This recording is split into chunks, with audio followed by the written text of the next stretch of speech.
मैं थानला क्षेत्र के शिवगढ़ महुड़ा गांव में हूं और यहां पर दर्दनाक सीन जो सुबह हुआ था। एक हादसे में 9 लोगों की मौत हुई थी, उसमें से 8 लोग इसी गांव के रहने वाले थे। 2 परिवार पूरी तरीके से बर्बाद हो गए, मौत हो गई। अब उन दोनों का आप तस्वीरें देखिए, यहाँ पर अंतिम संस्कार की तैयारी है और इसमें राज्य सरकार की ओर से कैबिनेट मंत्री नागर सिंह चौहान पहुंचे हैं। एडिशनल एसपी यहाँ पर मौजूद हैं, पूर्व विधायक और अनुसूचित जनजाति मोर्चे के प्रदेश अध्यक्ष कल सिंह भाभर मौजूद हैं, शैलेश दुबे मौजूद हैं और कई थानों के टीआई यहाँ पर मौजूद हैं। और अब यहाँ पर 2 चिताएं बनाई गई हैं और 2 चिताओं में से दोनों परिवारों को एक एक चिता पर जलाया जाएगा, अंतिम विदाई दी जाएगी। ये तैयारी की गई है, सामूहिक अंतिम विदाई की तैयारी है, चूँकि परिवार के लोग थे। तो यहाँ बड़ी तादाद में आसपास रिश्तेदार, ग्रामीण लोग यहाँ पर जुटे हैं अंतिम विदाई देने के लिए। और एक दर्दनाक हादसा आपको बता दें कि बीती रात करीब 12 साढ़े 12 बजे के बीच में हुआ था, जिसमें एक इको पर सवार ये इस गांव के 8 लोग मारे गए थे। एक शख्स जो है वो देवीगढ़ के थे। कुल 9 लोगों की जान गई थी और इसका पता मध्य रात्रि के बाद लोगों को चला। सुबह तकरीबन 4-5 बज गई थी जब शवों को निकाला गया काट काट के।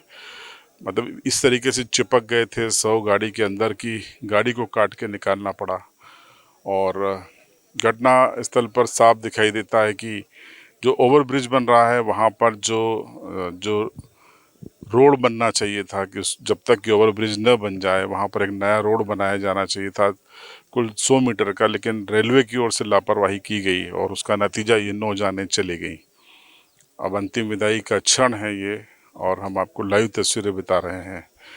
ये तस्वीरें इसलिए भी आपको बताना ज़रूरी है क्योंकि मध्य रात्रि को सफ़र करने से लोगों को बचना चाहिए, ऐसी एडवाइजरी सरकार भी जारी करती है। एनसीआरबी के आंकड़े भी यही कहते हैं कि भारत में जो हादसे होते हैं उसमें आधे से ज़्यादा आधी रात के बाद होते हैं, यानी कि ड्राइवर नींद में होते हैं, कोई ना कोई ड्राइवर नींद में होता है और हादसे हो जाते हैं। अब देखिए ये अंतिम विदाई की तैयारी है, लोग श्रद्धांजलि दे रहे हैं। नागर सिंह चौहान ने भी यहाँ पर श्रद्धांजलि दी। ये देखिए तस्वीरें, लकड़ी देने के लिए वो यहाँ पर आए हैं। मोहन यादव सरकार की ओर से वो यहाँ पर प्रतिनिधित्व कर रहे हैं सरकार का। और आपको बता दें कि सीएम ने ऐलान किया है 2 लाख रुपए प्रति परिवार मदद का और 50,000 घायल का। और देर शाम को पीएमओ की ओर से भी ट्वीट किया गया है कि प्रधानमंत्री राहत कोष से मृतक परिवारों को 2-2 लाख और 50,000 रुपये की सहायता राशि दी जाएगी। ये नागर सिंह चौहान ने अंतिम विदाई दी। देखिए तस्वीरें। और अब सभी लोग विदाई के बाद, देखिए आपको हम तस्वीर आगे बताएं उसके पहले सुन लीजिए कि इस पूरे हादसे पे क्या कहा, हादसे के बारे में क्या बता रहे हैं एसपी झाबुआ। जी हाँ, हमारे यहाँ आज मेघनगर थाना क्षेत्र में जो सिजली फाटा है, जहाँ पर रेलवे ओवरब्रिज का काम चल रहा है, वहाँ पे एक देर रात्रि लगभग 2 ढाई बजे के आसपास एक भीषण दुर्घटना हुई। एक दर्दनाक हादसा हुआ है, जिसमें अनफॉर्चुनेटली 9 लोगों की मृत्यु हुई है। इस घटना के पीछे जो तस्दीक करने में पाया गया कि जो मृतक परिवार है, ये आपस में रिश्तेदार है और यहाँ पे हमारी एक पटलिया जाति है, उसके ये जाति के थे और हमारे कल्याणपुरा थाना क्षेत्र में एक मानपुरा गाँव है, वहाँ पर शादी समारोह में गणेश पूजन पे आए हुए थे।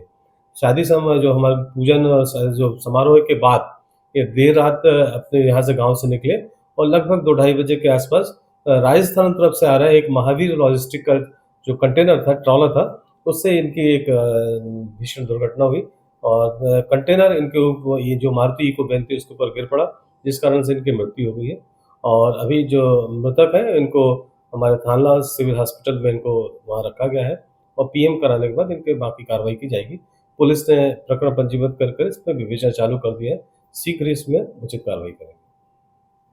जब हम इस गांव में पहुंचे थे तो पीड़ित परिवारों और रिश्तेदारों से भी बातचीत की थी। तो क्या कहा एक शख्स ने जो कि रिश्तेदार थे, सुनिए। ये शादी में गए थे मानपुरा, तो वहाँ से आ रहे थे। आते वक्त कम से कम 12:30 बजे सजेली फाटक पे एक जो कंटेनर है उससे टक्कर हो गई। तो उसमें एक परिवार से 3 लोग की मौत हो गई और एक परिवार से एक बच्ची की। कौन 3 परिवार कौन से परिवार से? जो भारू बामनिया की पत्नी और उसके 2 बच्चे और एक रामसन बामनिया की लड़की। भारू बामनिया के परिवार में कौन बच्चा है? भारू बामनिया तो पहले शांत हो गया था 2-3 साल पहले, और उसके परिवार में अभी एक लड़का ही बच्चा है उसका 13 साल का। अब तो अकेला ही बच्चा है, कोई संभालने वाला है ही नहीं। 13 साल का बच्चा वो अकेला ही है। हाँ, सरकार से ये उम्मीद है कि उनको एक गवर्नमेंट जॉब दी भी जाए, पढ़ाई करा जाए, वही मांग। अब देखिए नागर सिंह जी आ रहे हैं, हम कोशिश करेंगे कि उनकी प्रतिक्रिया ले पाएं।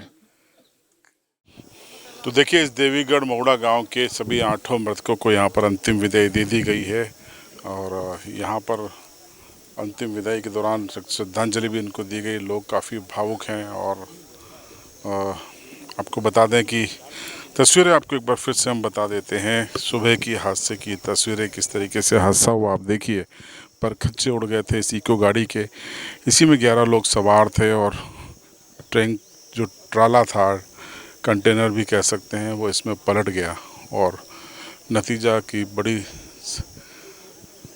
बड़ा हादसे में ये कन्वर्ट हो गया।